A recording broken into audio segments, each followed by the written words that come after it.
በጣም የሚያስቀና የነበረው ሁለቱ ፍቅር በሚያሳዝን ሁኔታ ሊጠናቀቅ ከጫፍ ደርሷል። ሩዊንግም አንድ ሚስጥሯ ከወጣ በኋላ ከሱ ጋር ህይወቷን ለመቀጠል ድፍረቱንም አቅሙንም አጣለች። ስለሆነም ከዚህ በኋላ የፍቺ ወረቀቱን ለመፈረም ካልሆነ በስተቀር እንዳያገኛት ነገረችው። ከዚያም ወደ ኋላ ዞር እንኳን ሳትል መንገዷን ቀጠለች። በአጋጣሚ የሩዊንግ አባት የልጁ ሚስት ከወይዘሮ ጂያንግ ጋር ስልክ እያወሩ ሩዊንግ ከቤቷ እንደኮበለለች አዳመጠ። አቶ ሊም በጣም ደነገጠ። እውነታው እንደወጣበት አሰበ። ነገሩን ደጋግሞ ባሰበው ቁጥር እየተጨነቀ መጣ። ከዚያም አማቾቹ ቤት መጥቶ እስከ ምሽት 1 ሰዓት ድረስ ጠበቀ። ልጁ ግን ብቅ እንኳን አላለችም። ቤት ውስጥ ደግሞ ሃዎዲንግ የአቶ ሊን ክፍል እያጸዳች አንድ ሳጥን አገኘች። ለባሏ ለሻንጊው ስታሳየው በጣም ነበር የተደነቀው። በውስጡ አባቱ ስለ ውካይና ሩዊንግ ቤተሰብ በጋዜጣ እያገኘ የሰበሰባቸው ቁርጥራጭ ወረቀቶች ነበሩ። ሻንጊው እነዚህን ሁሉ ዓመታት አባቱ በገዛ ልጁ ተገፍቶ ምን ያክል ሲሰቃይ እንደኖረ በማሰብ እሱ ግን የእሷን ትዳር ለማዳን ይሞክራል በማለት ስለ አባቱ በእጅጉ አዘነ። አባቱንም ያን ሁሉ ነገር ለብቻው ስለተሸከመ ወቀሰው። አቶ ሊ ሻንጊው ሚስጥሩን ሁሉ እንደደረሰበት ሲያውቅ በድንጋጤ ራሱን ስተወደቀ። አቶ ሊ ከነቃ በኋላ የተጨነቀው ስለ ሩዊንግ መገኘት ነበር። ሁለቱም አባትና ልጅ ምንም እንኳን እርሷ ጥላቸው ብትሄድም የእርሷን ደስታ ለመጠበቅ ሲሉ እነርሱም እርስ በርስ የሚያውቁትን ሁሉ ተደባብቀው ነበር የሚኖሩት። ይህ በእንዲህ እንዳለ ሩዊንግ ወደ ወይዘሮ ጂያንግ ቤት ተጠርታ መጣች። አማቿ ፊት በጥፋተኝነት ስሜት ነበር የቀረበችው። ለተናገረችው ውሸት ሁሉ ይቅርታ ጠየቀች። ወይዘሮ ጂያንግ በባሏ ከገጠማት ክህደት እንድትጽናና በእነዚህ አስቸጋሪ ጊዜያት የረዳቻት ሩዊንግ ነበረች። ሆኖም ግን ሩዊንግም እሷን እንዳታለቻት ስታስብ ተስፋ ቢስ እንድትሆን አደረጋት። ሩዊንግን የቱንም ያክል ብትወዳት ይህንን ማታለል ይቅር ማለት አትችልም። ሩዊንግም አሁን ይቅርታ የመጠየቅ መብት እንደሌላት ታውቃለች። ቢሆንም በድጋሚ አማቷን ይቅርታ ጠየቀች። በተቻላት ፍጥነትም ውካይ እንደምትፈታው ቃል ገባችላት። በተመሳሳይ አቶ ሊ ልጁ ልትፋታ እንደሆነ ወሬው ደረሰው። በመሆኑም ስለ ልጁ በጣም ስለተጨነቀ ወደ መስሪያ ቤቷ ሄደ። በአጋጣሚ ደግሞ ከሩዊንግ ጋር ፊት ለፊት ተገጣጠሙ። በዚህ ሁኔታ አባቷን ስላልጠበቀች በጣም ደነገጠች። ከረጅም ዓመታት በኋላ ነበር ፊት ለፊት የተገናኙት። ለተወሰነ ደቂቃ በዝምታ ተፋጠጡ። ከቆይታ በኋላ አባቷ ዝምታውን ሰብሮ ልጁ ኩራቷን አቁማ በፍጥነት ወደ ትዳሯ ብትመለስ የተሻለ እንደሆነ መከራት። ደግሞ ውካይን የመሰለ መልካም ባል በቀላሉ እንደማይገኝ ነገራት። ካስፈለገ የባሏ ቤተሰቦች ዘንድ ሄዶ በጉልበቱ ተንበርክኮ ይቅርታ እስከመጠየቅ ድረስ ከጎኗ እንደሆነ ነገራት። ለእርሷ ያለውን ፍቅር እያሳያት ነበር። እሷ ግን ጫና እየፈጠረባት እንደሆነ አድርጋ ነበር የቆጠረችው። እሷን የምርም ሊጠብቃት የሚፈልግ ከሆነ ለምን በድብቅ ሲከታተላት እንደነበርና ለምን የራሱን ሕይወት አደጋ ላይ ጥሎ ባሏ እንዳተረፈ ጠየቀችው። የዚህን ጊዜ ውካይ ማንነቱን ያውቅ እንደነበር ገባው። ሩዊንግም ተነስታ ጥላው ሄደች።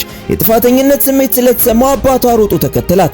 ወደ ቤት እንድትመጣም ጠየቃት። ሩዊንግ ግን በእሷ ሕይወት ጣልቃ መግባቱን እንዲያቆም ነገረችው። በሐዘን የተሰበረው አቶ ሊ መጠጥ ቤት ገብቶ በእርሱ ራስ ወዳድነት የተነሳ የልጁ ትዳር ገደል ሊገባ እንደሆነ እያሰበ በብስጭት ከብርጭቆ እያቀያየረ መጠጡን ይለው ጀመር። በዚህ ላይ ደግሞ ሁሌም ለልጁ ሸክም መሆኑን እያሰበ ራሱን ጠላ። ይህ በእንዲህ እንዳለ አለቃዩን ኪሳራቸውን ለመቀነስ ወሰኑ። ነገሮችም ከመባባሳቸው በፊት ውካይና ሩዊንግ በፍጥነት ፍቺ እንዲፈጽሙ አስጠነቀቋቸው። ሻንጋይ ግን ለሩዊንግ ስላዘነ ቢያንስ በእሷ በኩል ያለውን እውነታ ማዳመጥ እንዳለባቸው ተናገረ። ሜጂንግም ለውሳኔ ባንቸኩል ስትል ሐሳቧን ሰነዘረች። አለቃዩንግ ግን የፈለገ እውነት ከኋላ ቢኖራት ማንም ሰው አባቱን እንዲህ ሊያደርግ አይገባም አሉ። የዚች አይነት ሴት የልጃቸው ሚስት እንድትሆን ፈቃደኛ አይደሉም። በኋላም ውካይ ሩዊንግን እንዲገናኙ ቀጠራትና ለምን እንደዚህ እንደዋሸችው እንድትነግረው አንድ የመጨረሻ እድል ሰጣት። ሩዊንግ ግን እነዚያ በስቃይ የተሞሉ ትውስታዎቿን መልሳ ማስታወስ አትፈልግም። በአቋሟ ጽኑ ሆና እሱን ለመፍታት መዘጋጀቷን ነገረችው። ውካይ በሩዊንግ በጣም ተበሳጨ። ቢሮውም ገብቶ የፍቹን ወረቀት እየተመለከተ በመጨረሻ የራሱን ውሳኔ በመወሰን ወረቀቱ ላይ ፊርማውን አኖረ። ከዚያም ሩዊንግን ለማግኘት ከቢሮው እየወጣ አቶ ሊ ሕንጻው ውስጥ እየጠበቀው ነበር። በእርሱ የተነሳ የሁለቱ ጥንዶች ሕይወት ሲበላሽ ማየት ያልቻለው አባት ለልጁ ባለ ውካይ እውነታውን ሁሉ ሊነግረው ወስኖ ነበር። ውካይ ሩዊንግን ከማግኘቱም በፊት እውነታውን ነገረው። አቶ ሊ ከነበረበት ከባድ የቁማር ሱስ የተነሳ የልጁን የኮሌጅ ክፍያ ቁማር ተጫወተበት። ሚስቱ ራሱ የሞተችው የእርሷን የሕክምና ወጪ በቁማር ተበልቶ ለቀዶ ሕክምና ገንዘብ መክፈል ባለመቻላቸው ነበር። በዚሁ በቁማር ሱሱ ከበርካታ ሰዎች በነበረበት ዕዳና ብድር የተነሳ ወደ አንዲት አነስተኛ ደሴት ተደብቆ ይኖር ነበር። ሩዊንግም ቤተሰቦቿ በዕዳ ሲሰቃዩ ማየት አልቻለችም። ስለሆነም የመሰናዶ ትምህርቷን አቋርጣ ምግብ መሸጥ ጀመረች። ቀንና ሌሊት እየለፋች ታናሽ ወንድሟን አስተማረች። ሩዊንግ ዕዳውን ለመክፈል ያጠራቀመችውን ገንዘብ አቶ ሊ የራሱን ቢዝነስ ለመጀመር ሞክሮ ነበር። ነገር ግን በመክሰሩ ምክንያት ጭንቀት ውስጥ ስለገባ አንድ መሸታ ቤት የመድረክ መሪ ሆነ። ይሄ ደግሞ ለቤተሰቡ ተጨማሪ ሀፍረት ነበር። እርሷም ወጣትነቷን ማጣጣም በሚገባት እድሜ በአባቷ ምክንያት ልትሸከመው የማትችለው ኃላፊነት ነበር የወደቀባት። ከዚያም በድንገት ውካይ በህይወቷ ውስጥ መጣ፣ ያውም ልትመካበት የምትችለው ወንድ። ታዲያ ይህንን የማይገኝ እድል ለማይረባው አባቷ ስትል ሜዳ ላይ መጣል ነበረባት። የውካይ ልብ በሰማው ታሪክ በእጅጉ ተነካ። ከዚህ በኋላ ነበር ሚስቱን የተረዳት። በመንገድ ላይ የሄደ ለመጀመሪያ ጊዜ ሲገናኙ የነበረው ሁኔታ አስታወሰ። አሁን ሁሉም ነገር ተቀይሯል። እንባውን መቆጣጠር አልቻለም። እርሷን ካጣት በኋላ ነበር ለእርሱ ምን ማለት እንደሆነች የገባው። በሩዊንግ በኩል ለ3 ዓመታት አምቃው ከነበረ ሚስጥር አሁን ስለተነፈሰች አሁን በነጻነት ወንድሟን ማግኘት ትችላለች። ውካይ ደግሞ ሩዊንግን ፈልጎ ሊያገኛት አልቻለም ነበር። በመሆኑም ወንድሟን ሊያገኘው መጣ።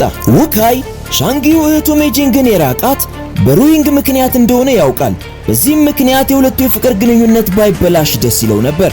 ለሻንጊው ለዘመናት ጥያቄው የነበረውን ሚስጥር ከአባቱ እንደተረዳ ነገረው። ሻንጊው ምን መመለስ እንዳለበት አላወቀም። ስለሆነም ዝም አለ። ውካይም ከዚህ በኋላ የሩዊንግን ጉዳት አብረው እንዲጠግሙ ጠየቀው። ሻንጊው ግን የእህቱን ህይወት መበጥበጥ አልፈለገም። ያለፉትን ዓመታት እህቱ የእውነት ደስተኛ እንዳልነበረች ያውቃል። ሻንጊው የእህቱን ባህሪ ጠንቅቆ ያውቃል። ምንም እንኳን ውካይ ይቅርታ ቢያደርግላትም እሷ ግን ለራሷ ይቅርታ አታደርግም። ሁሌ ደግሞ በጸጸት እንድትኖር አይፈልግም። ስለሆነም ሻንጊው ውካይ የእህቱን ውሳኔ እንዲያከብር ጠየቀው። ውካይ ያለፉትን 3 ዓመታት መለስ ብሎ ሲመለከት ጣፋጭ ጊዜ መሰሉት ጊዜያት ለሩዊንግ ግን የጭንቀትና የስቃይ ዓመታት እንደነበሩ ሲያስብ ቆየ። ከዚያም ስለ ፍቺው ጉዳይ እንነጋገር በሚል ለመጨረሻ ጊዜ ሩዊንግን አገኛት። ሁለቱም በአስቸጋሪ ስሜት ውስጥ ናቸው። ውካይ ለመጨረሻ ጊዜ ትዳሩን ለማዳን በማሰብ ከዚህ በኋላ ስለ ኋላ ታሪኳ እንደማያነሳ ቃል ገባላት። ለቤተሰቦቹም እንደሚያሳምናቸው ነገራት። ብቻ ሁሉንም ነገር እንደ አዲስ እንዲጀምሩ ጠየቃት። የሷ ስሜት ግን ልክ ሻንጊው እንደነገረው ነበር። እነዚያም በስቃይ የተሞሉ ዓመታት ከውስጧ እስከ መጨረሻው ማጥፋት ትፈልጋለች። በስተመጨረሻ ውካይ ሩዊንግን ማሳመን እንደማይችል ገባው። ምንም ምርጫ ስላልነበረው ምርጫዋ እንደተቀበለ ነገራት። ወደ ፍርድ ቤት መጥተው የ3 ዓመት ጋብቻቸውን በፍቺ ጨረሱ። በሚለያዩበት ጊዜ ውካይ አላስቻለውም።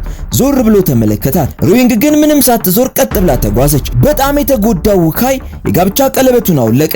እሷ ግን በእርሱ ፊት ጠንካራ መስላ ለመታየት እንጂ የምሯን አልነበረም። ከእርሱ ከተለየች በኋላ አብረው ስላሳለፏቸው ጣፋጭ የፍቅር ጊዜያት ነበር የምታስበው። አሁን ግን ሁሉም ነገር እንዳበቃላት ስታስብ ሩዊንግ እንባዋን መቆጣጠር አቃታት። ከፍቺው በኋላ ህይወቷን እንደ አዲስ ለመጀመር ወሰነች። የፀጉር ስታይሏን ቀየረችው፣ መኪናዋንም አጸዳች። ያለፈውን ህይወቷን ቻው ለማለት ተዘጋጀች። ከዚህ በኋላ ሸክሙ ቀላል ይሆንላታል። አንድ ቀን ለዓመታት የተወቹን አባቷን ለመጠየቅ ወደ ቤቱ መጣች። አቶ ሊ ከዓመታት ቆይታ በኋላ ወደ ቤቱ የመጣችውን ልጁን ሲመለከታት በአንድ በኩል ደስታ፣ በሌላ በኩል ደግሞ ፍርሃት ተሰማው። የሆነ መጥፎ ዜና ይዛ እንዳትመጣ ፈርቶ ነበር። እንደፈራውም ከውካይ ጋር መፋታታቸውን ነገረችው። አቶ ሊ በጣም ተበሳጨባት። እንዲህ በግድ የለሽነት ነገሮችን ለምን እንደምትወስን ተቆጥቶ በፍጥነት ከውካይ ጋር እንድትታረቅ ነገራት። የውካይ አይነት ጥሩና የማይገኝ ሰው እንደዚህ ማድረግ እንደሌለባት ነገራት። ሩዊንግ ግን ይህንን ልትሰማ አልነበረም የመጣችው። ላለፈው ጥፋቷ አባቷን ይቅርታ ልጠይቅ ነበር። አባቷ ግን ንዴቱን መቆጣጠር አልቻለም። አሁንም ሊረዳት ባለመቻሉ እርሷም አንባርቃበት ተነስታ ወጣች። ከጊዜ በኋላ ሩዊንግ ከድሮ የትምህርት ቤት ጓደኞቿ ጋር በመሆን የህግ ተቋም መሰረቱ። እንዳጋጣሚ ከጓደኞቿ መካከል አንደኛው ተማሪ ከሃይስኩል ጀምሮ እሷን ይወዳት የነበረ ልጅ ነው። ሶስቱ የጥንት ጓደኛሞች ነበሩ። ከብዙ ዓመታት በኋላ ነበር የተገናኙት። በሚያስገርም ሁኔታ ውካይ ሩዊንግን ስለ አዲሱ ድርጅት እንኳን ደስ ያለሽ ለማለት አበባ ይዞላት መጣ። ሁለቱ በሚገባ ቃላት ከመለወጣቸው በፊት የመጀመሪያው ደንበኛቸው ቢሮ መጣ። ውካይም ይቅርታ ጠይቀው ዝም ብሎ ወጣ። ይህም ሩዊንግ ግራ እንድትጋባ አደረጋት። ደንበኛቸው በውካይ በኩል የመጣ የውካይ ቅጥር ሰራተኛ ነበር። በመሆኑም ሳታስበው ሩዊንግ ለመጀመሪያ ጊዜ በስራ ሰበብ ከውካይ ጋር ለመገናኘት ተገደደች። በዚህ ሰዓት እንደ ድሮ እንዲለማመጥ ጠብቃ ነበር። ነገር ግን ቀኑን በሙሉ አብረው ሲያሳልፉ ውካይ እንደ አሰሪ ብቻ ነበር ሲያናግራት የነበረው። እርሱ ላይ ያየችው ለውጥ አስደነገጣት። የዚያን ምሽት ሩዊንግን ከሸኛት በኋላ ውካይ አባቷን አቶ ሊን ሊያገኘው ሄደ። ነገር ግን ውካይ አባዬ ብሎ ሲጠራው ግራ ተጋባ። ውካይም ሩዊንግን የፈታት የእርሷን ምርጫና ነጻነት ለማክበርና ሸክሟን ለማቅለል ሲል እንደሆነና ምንም እንኳን የፍቺ ወረቀቱ ላይ ቢፈርምም ለእርሱ ያለው ፍቅር ግን በልቡ እንደሚኖር ነገረው።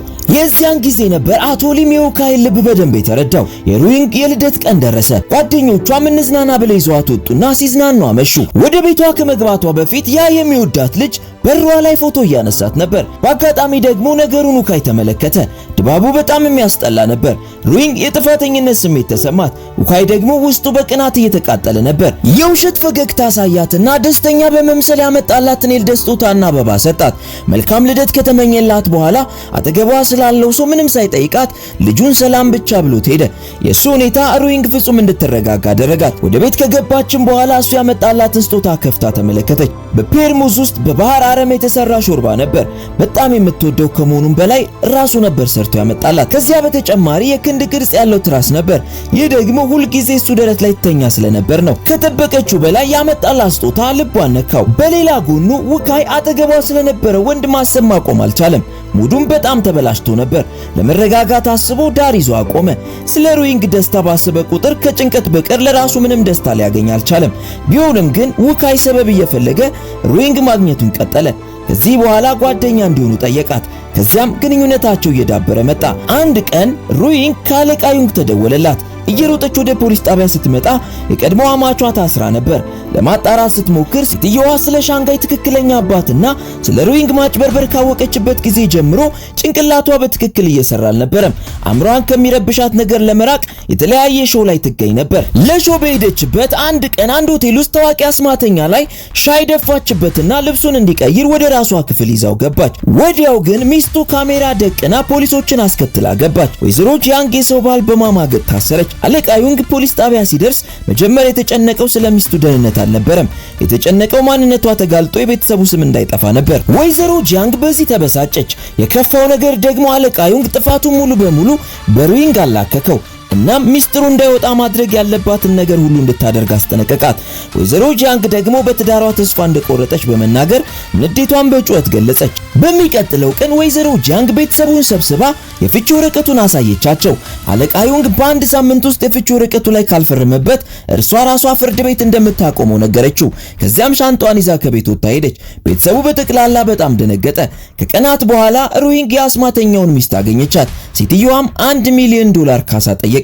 ሩይንግ ግን የዓመታት ልምዷን በመጠቀምና የሴትየዋን የቀድሞ ታሪክ በማጥናት እንደዚህ ሀብታሞችን እንደሚያጭበረብሩ በማስረጃ በማቅረብ ከሴትየዋ ጋር በነፃ ተፋታች። ከዚህ ወጥመድ በስተጀርባ ከአለቃ ዩንግ ስር ተቀጥሮ የሚሰራው የፕሬዝዳንት አን እጅ ነበረበት። ፕሬዝዳንት አን አንድ ትልቅ ስህተት ሰርቶ ነበር።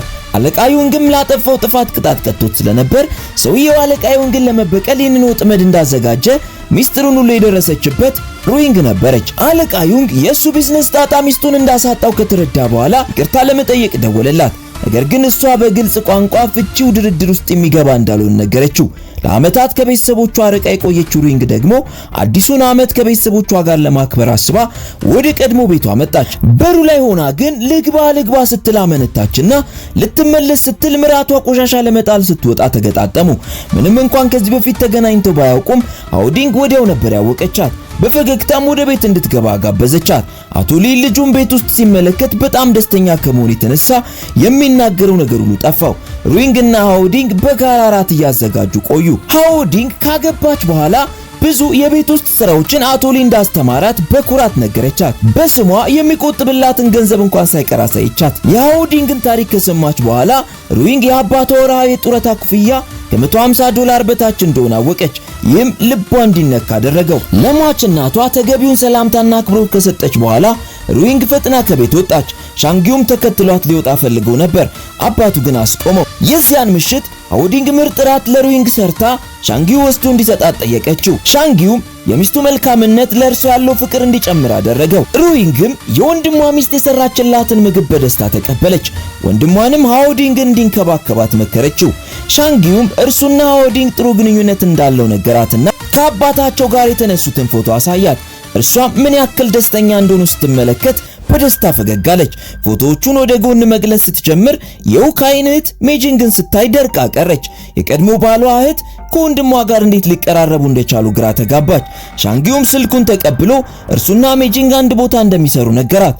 ሩይንግም የወንድሟን መርበትበትና ድንጋጤ ስትመለከት ከስራ ባልደረባነት የዘለለ ግንኙነት እንዳላቸው ጠረጠረች። ከውካይ ጋር በተጣላችበት አንድ ምሽት ውካይ እህቱ ከምትወደው ሰው ጋር በእሷ የተነሳ እንደተጣላ የነገራትን አስታወሰች። በሰዓቱ ሩይንግ እንደዚህ ዓለም እንደተበሳጨ አልገባትም ነበር። በጭንቅላቷ ውስጥ ከሜጂንግ ጋር የተጣላው ወንድ የእርሷ ወንድም እንደሆነ ጠረጠረች። ነገሩን ለማረጋገጥ ውካይ ጋር ደወለች። ውካይ ግን ምንም መልስ አልሰጣትም። ሁኔታው ጥርጣሬውን አረጋገጠላት። ሩዊንግ አንድም ቀን ወንድሟ በእርሷ ምክንያት የ3 ዓመት ግንኙነቱን ገደል እንደከተታ አስባ አታውቅም ነበር። ከባድ ጸጸት ተሰማት። የወንድሟን ፊት እንዴት እንደምታየውም ጨነቃት። ባለፉት ወራት የተከሰቱትን ነገሮች እያሰበች ማዘንና ማልቀስ ጀመረች። ውካይም ራሷን እንዳትጎዳ ስለተጨነቀ ወደ ቤቷ ፈጥኖ መጣ። በሯንም ደጋግማ ያለማቋረጥ ማንኳኳት ጀመረ። ይህም ጎረቤቶቿ እንዲረበሹና ወጥተው ቅሬታ እንዲያቀርቡ አደረጋቸው። ሩዊንግም በግድ በሩን ከፈተችለት። ለማውራትም ወደ ውጭ ወጡ። ሩዊንግ ከዚህ በኋላ እሱን ማግኘት እንደማትፈልግ ነገረችው። በሱ ምክንያት ከትላንትናዋ ጋር መፋታት አልቻለችም። ከእርሱ ጋር ተያይዞ ሁሌ ትላንት ስህተቷ ይከተላታል። ሩዊንግ እንዳመረረች ሲረዳ ልቡ የተሰበረ ውካይ መቼም አጠገቧ እንደማይደርስ ቃል ገብቶላት ሄደ። ሩዊንግም ወንድሟ ለእርሷ ደስታ ሲል ያደረገው ነገር ከሰማች በኋላ በሐዘን ቤቷ ተቀመጠች። ወንድሟም ሻንጊው ራሷን ልትወቅስ እንደማይገባና በዚህ ሰዓት እርሱ ከሆዲንግ ጋር በጣም ደስተኛ እንደሆነ ነገራት። ራሷን መውቀስ አቁማ በዙሪያ ያሉትን እንደ ውካይ አይነት ያሉ ሰዎችን ማስቀየም እንድታቆም መከራት። ምናልባት በውካይ ላይ ያደረሰችበት ጉዳት እርሷ ላይ ቀድሞ ከደረሰው እንደሚበልጥና ያኔ ምንም ይፈጠር ምንም ከዛሬ 3 ዓመት በፊት ያገባችውንና ስለ እርሷ ብዙ መስዋዕትነት የከፈለውን ውካይን ከዚህ በላይ መጉዳት እንደሌለባት ነገራት። በዚህ መንገድ ከቀጠለች አባቷን ለከፋ በሽታ እንደምታጋልጠውም ጨመረላት። ሩዊንግም በተሰበረ ልብ አዳመጠችው። ከተወሰነ ቀናት በኋላ ሻንጊው ሃኦዲንግን አንድ የሙዚቃ ፌስቲቫል ጋበዛት። ይህ ከተጋቡ ለመጀመሪያ ጊዜ ስለነበር ደስታዋ ወደር አልነበረውም። በመሆኑም ከቤት ዘንጣ ነበር የወጣችው። ነገር ግን ልክ ቲያትር ቤት እንደደረሰች ሻንጊው በስልክ እዚያ ሊገኝ እንደማይፈልግና ነገር ግን እንቅስቃሴ ሲል ብቻዬን እንዳደረገ ሲያወራ ሰማች። ሌላ መጥፎ ነገር እንዳልሰማ ብላ እየሮጠች ከቲያትር ቤቱ ወጣ ሄደች። እውነታው እስካሁን በትዳራቸው እርግጠኛነት አይሰማትም ነበር። ሻንጊው እርሷን ያገባት ሜጂንግ እንዲቆርጥላት ብቻ ብሎ እንደሆነ ታውቃለች። በመሆኑም የምር ይወደኛል ወይስ ጥሩ ሰው ስለሆነ ነው የሚል ጥያቄ ተፈጥሮባታል። በዚህ የተብሰለሰለች በደመ ነፍስ ስትራመድ አንድ ሰው እንደሚከተላት አስተዋለች። ስትዞር አንድ የሚያስፈራ ሰው ከፊቷ ቆመ። በቀጣይስ ምን ይፈጠራል? እንደተለመደው ቀጣዩ ፓርት ወደ እናንተ እንዲመጣ በመጀመሪያ መደመር ምልክቱን በመቀጠል ደግሞ ፓርት 4 ብላችሁ ጻፉ። ሁሌም ምርጥ ምርጡን ለእናንተ ቤስት ሙቪስ ሪካፕ። ይመቻችሁ።